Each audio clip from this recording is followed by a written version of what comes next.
Shalom, jumpa lagi dengan saya Reinhard Samakansil dalam program Bina Khotbah episode 70.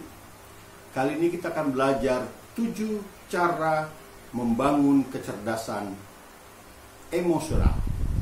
Kalau kemarin cirinya 5 ciri kecerdasan emosional, sekarang 7 cara membangun kecerdasan emosional. Jangan lupa sebelum lanjut, jangan lupa like, share, and subscribe. Pencet loncengnya channel YouTube saya ini. 7 cara meningkatkan kecerdasan emosional atau emotional quotient (EQ).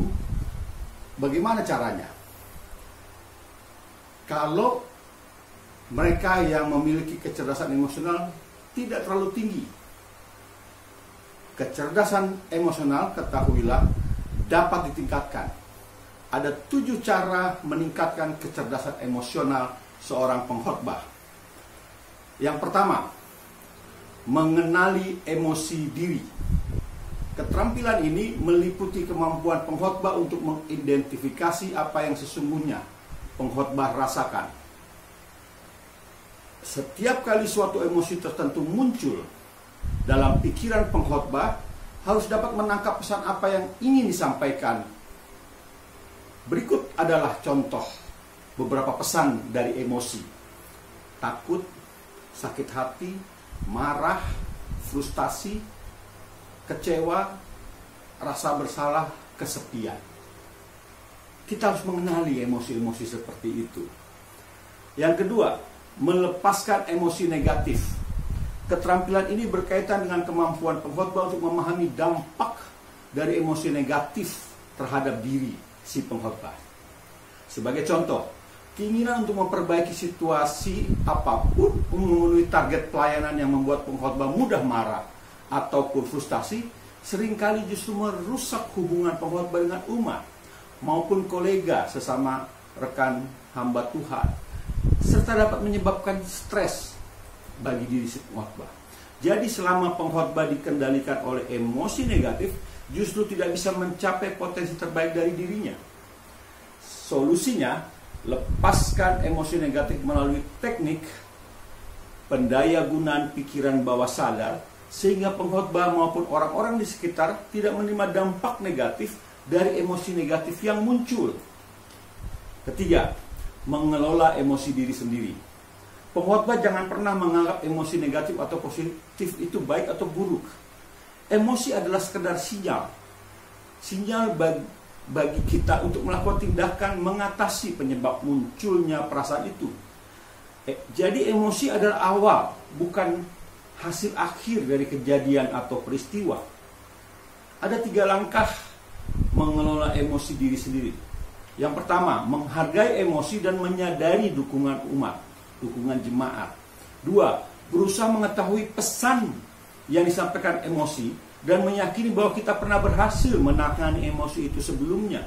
3, bergembira dalam mengambil tindakan untuk menanganinya itu dengan rasa gembira. Itu.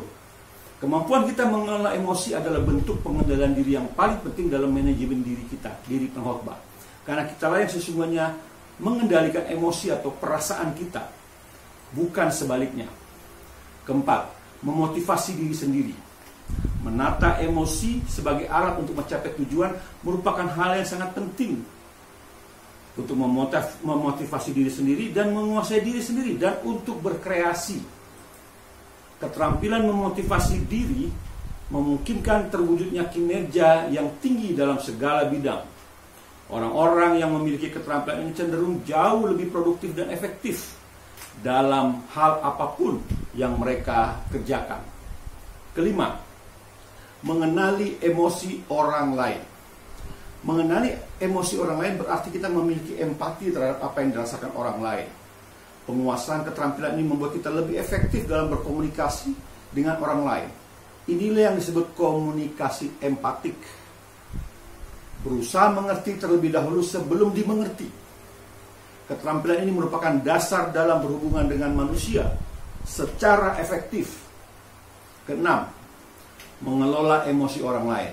Kalau tadi mengelola emosi diri sendiri, sekarang keenam, mengelola emosi orang lain.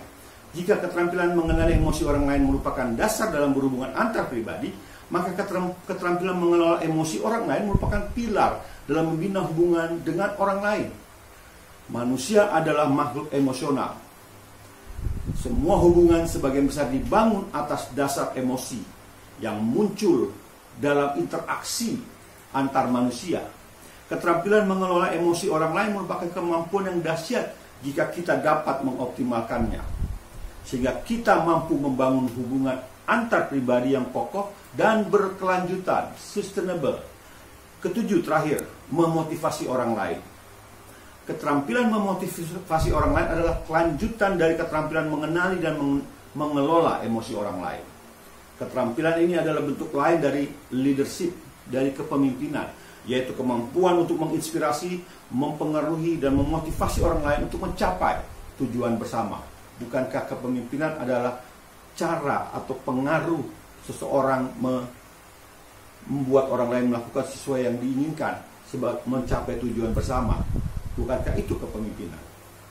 Penting diketahui, kecerdasan emosional atau emotional quotient, EQ, harus disertai dengan kecerdasan spiritual atau SQ, spiritual quotient.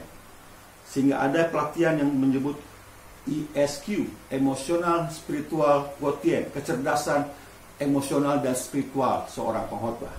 Ada 7 ciri SQ, spiritual quotient, kecerdasan spiritual. Besok kita akan membahasnya. Ya. Demikian 7 cara meningkatkan kecerdasan emosional seorang pengkhotbah. Kita sambung pada episode 71, 7 ciri kecerdasan spiritual seorang pengkhotbah. Penjelasan rinci dan detail dari yang saya sampaikan sudah 69, sudah 70 episode, ada di sini. Miliki buku ini. Hubungi nomor yang tertera di bawah, 081808882611. Sampai jumpa lagi. Salam wow.